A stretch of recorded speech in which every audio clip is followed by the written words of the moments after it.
अब हम चलते हैं तीसरी देवी पर। तृतीया के दिन माँ चंद्रघंटा की उपासना होती है। देखिए, माँ चंद्रघंटा अर्थात आप नाम से ही देख सकते हैं, चंद्रघंटा चंद्रमा की कांति और लालिमा लिए हुए, चंद्र के समान और मस्तक पे चंद्रमा धारण करने वाली और युद्ध की देवी है।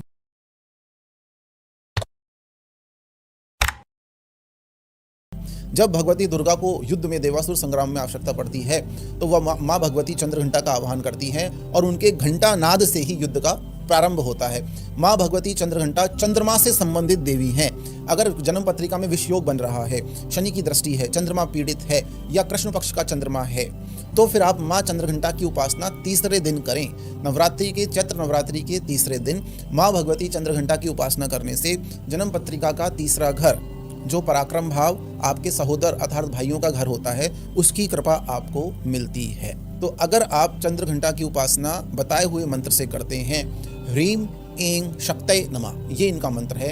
ऐं यहाँ पर ज्ञान स्वरूप सरस्वती बीज मंत्र है। दोबारा आप मंत्र सुन लीजिए, ह्रीम ऐं शक्तये नमः। इस मंत्र से ब्रह्म मुहूर्त में या बताए गए निश्चित काल में आप भगवती की सेवा पूजा उपासना करते हैं और उनको नैवेद्य में आटे से बना हुआ कोई भोग, गेहूं के आटे से बना हुआ, जैसे कुछ लोग हलवा चढ़ा देते हैं, उसको महाराष्ट्र या फिर गुजरात क्षेत्र में शीरा बोला जाता है उस हलवे को, तो थोड़ा हलवा चढ़ा सकते हैं। गुड़ से बना हुआ या शक्कर से बना हुआ, उसमें किशमिश जरूर डालें आप, उसमें नारियल जरूर डालें वो, और इलायची जरूर डालें।